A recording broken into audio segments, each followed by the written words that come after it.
Stirring the coffee with chopsticks using the Vortex method, the only true way to optimize the taste of your coffee at the molecular level. Good morning. Welcome to the Daybreak Show.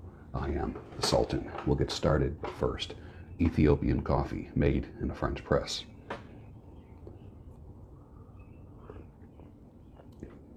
Yeah, with heated cream. I didn't do that yesterday, and I regretted it. Every time I heat the cream up, it just always does something to the coffee. Hey, how about those heroes? They're something, aren't they? Made some beef jerky for the next couple days. That'll keep me busy. Right?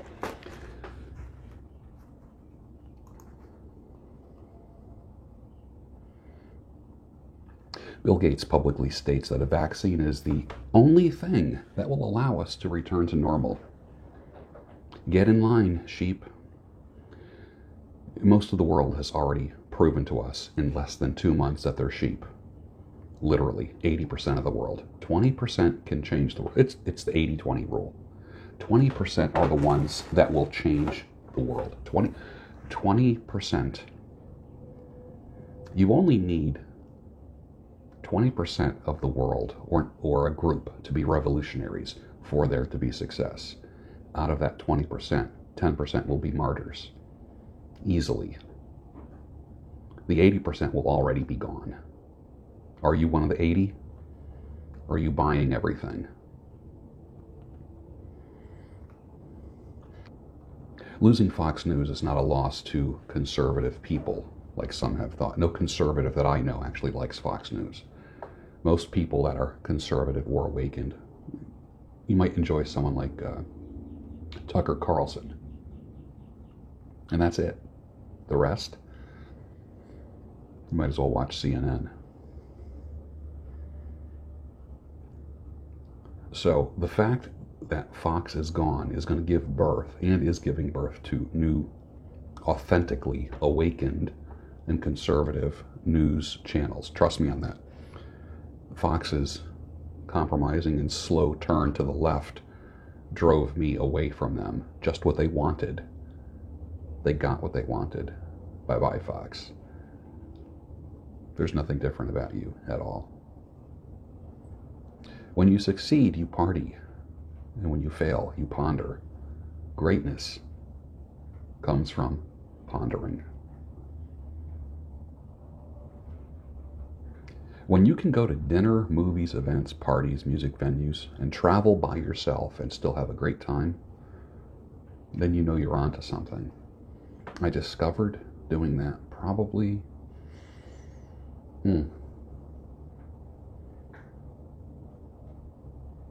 maybe in my late 20s. I used to have to go everywhere with people. Hey, you want to go somewhere? Want to go out to eat? Hey, there's a concert.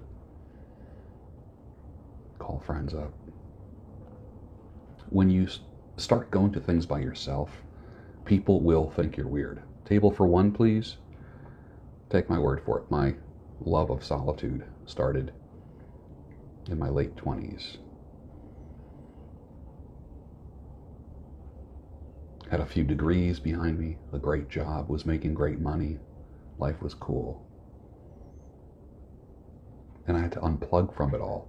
I had everything I wanted by the time I was 29. Everything. And I had to unplug from it all.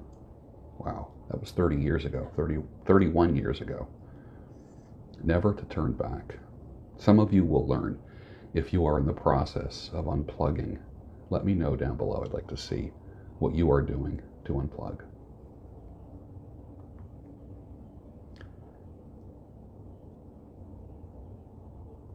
You know the government, which is in cooperation with the NWO, New World Order, can now successfully play the you-know-what card anytime they want. Everybody just folded right up. I can't believe how fast people just got right in a line. Lockstep. Also, I said last week that meat is going to be phased out. You watch this. Meat is going to be phased out. There's going to be a meat shortage. And they're trying to eliminate meat. Don't doubt me on that.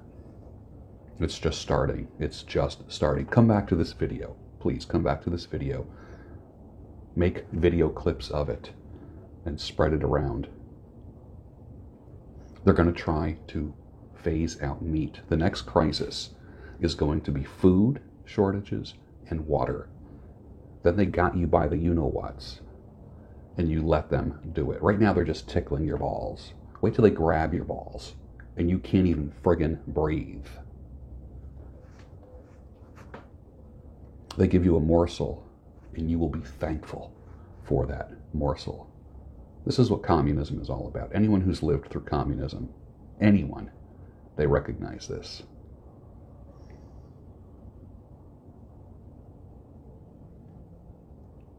So there's a headline that says, could giving men estrogen help them recover from the coronavirus?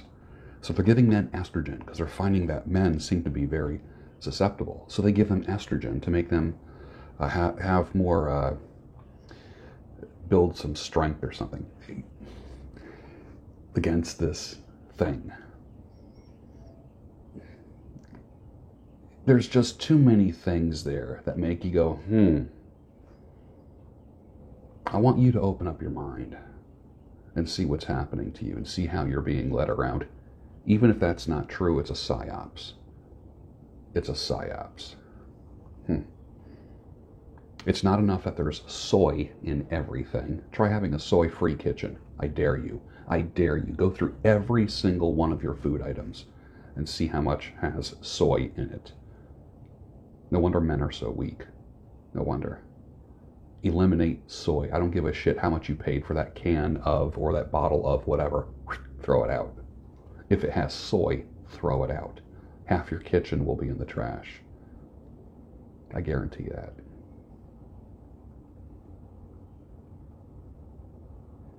Globalism should be a voluntary thing. Now, there's a difference between globalization and globalism. Some douchebag tried to say to me, well, it's all part of the economic system. That's globalization. I get that. You buy a bicycle. One part is made in Thailand, another part is made in China. One part is made in Indonesia, another part made here or there, and then assembled in Mexico or the United States if you're lucky. That's a global economy. I get that. 100% get that.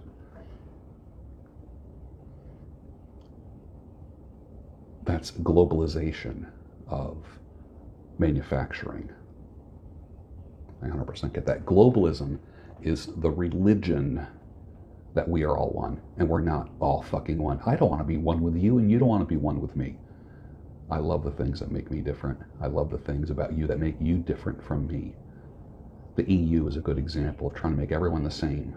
All these beautiful countries with wonderful traditions and foods and just ways of doing things melted into one. How's that working out for you? So globalism should be a voluntary thing, not something forced on us like it was forced upon Europe. If you have to force it or do it at gunpoint, it's not good. I say end globalism now, or the country that you live in and the world that we know will be unrecognizable by this time next year. It's rolling out fast. The people who are resisting this message that I'm giving are sheep. Do not listen to sheep. They're pissy little pussy boys and angry women. Don't listen to them. They control you with anger. They try to make you feel stupid. They're the ones who elevate science.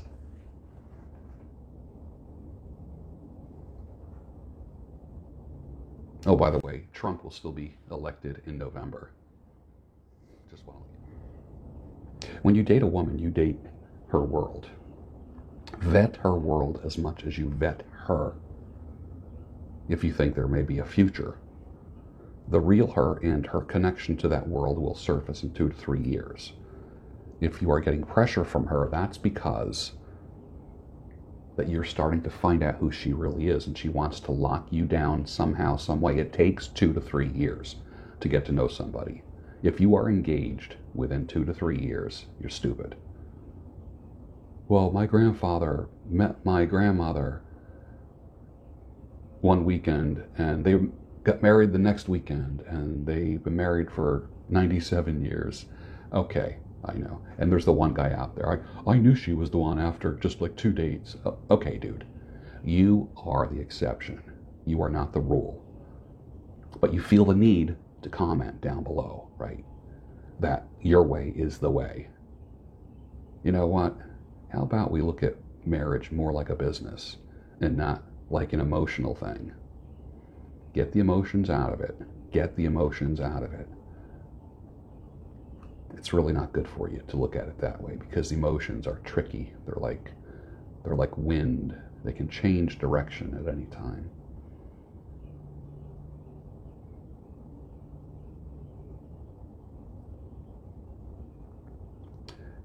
Here's a word for the Christians out there. Consider the power and the common sense and the beauty of having a ritual type of, or I should say, increasing ritual in your life, liturgy, prayer aids, symbols. And I know you evangelical types are going to just say, well, God is my buddy. No, God is not your buddy. He's the Lord. He's the creator. He's not your buddy. Your church has taught you that he's your buddy. Hey, God, how you doing today? What's up? What's up, bro? Sorry. That's another topic for another day. But consider the power, common sense, and beauty of having ritual. Things that are easier to engage and practice in times of doubt and help you focus and center your faith.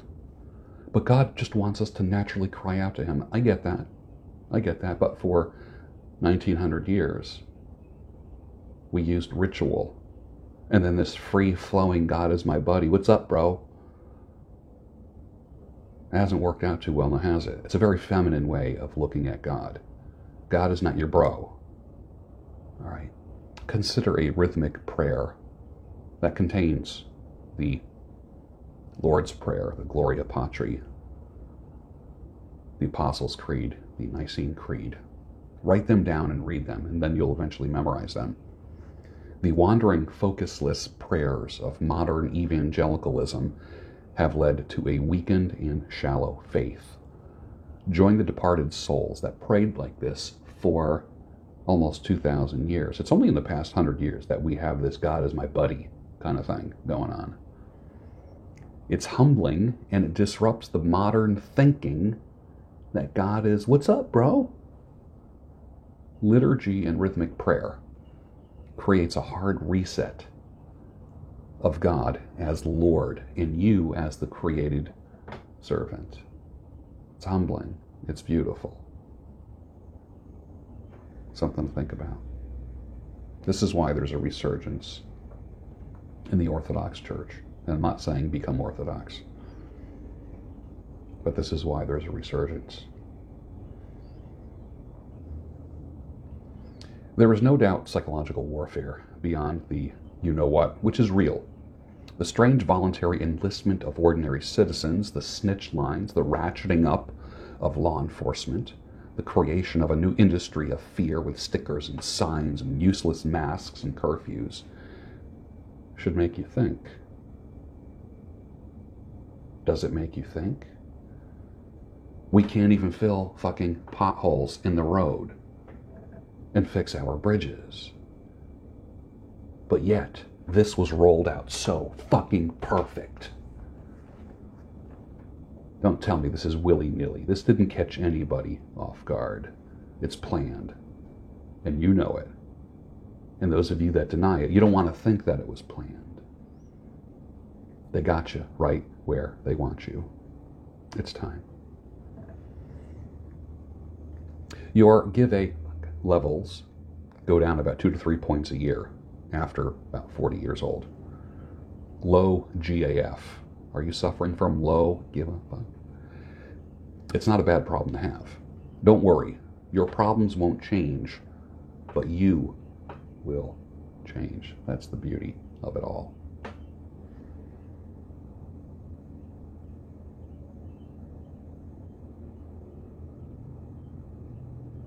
Not being able to attend college classes, not that big of a deal. There's distance learning. What about the trades, though, that are hands-on? You need classes that are hands-on. What about plumbing, electrical, carpentry, and so forth, barbering? This is going to be a problem because guess what? There's not going to be a new class of tradesmen coming into the world, people that can actually do something. If we lose college graduates, what are we losing? Baristas? We need the trades. Don't keep people from learning the trades. Most college grads are useless, and the degrees are useless. How many people actually end up doing what they studied for in college? Learn a trade somehow, some way.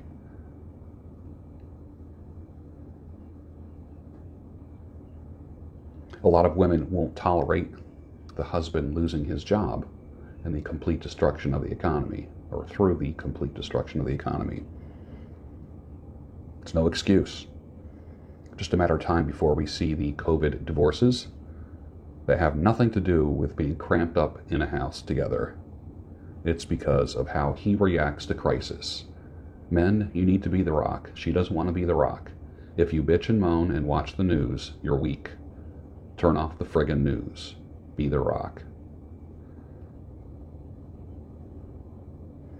There's definitely something wrong with the guy who says we should repeal the 19th Amendment, which gives women the right to vote. There are actually men out there who think that women should not get the right to vote, and they talk about it. They're very vocal about it. I get your logic. I understand what you're saying, but that will never happen. But why do you still bang that drum? You are showing me your ignorance more than anything else. You're stupider than I thought. And with that, finish your coffee, and I'll see you tomorrow on the Daybreak Show, your home of sanity, clarity, and reason.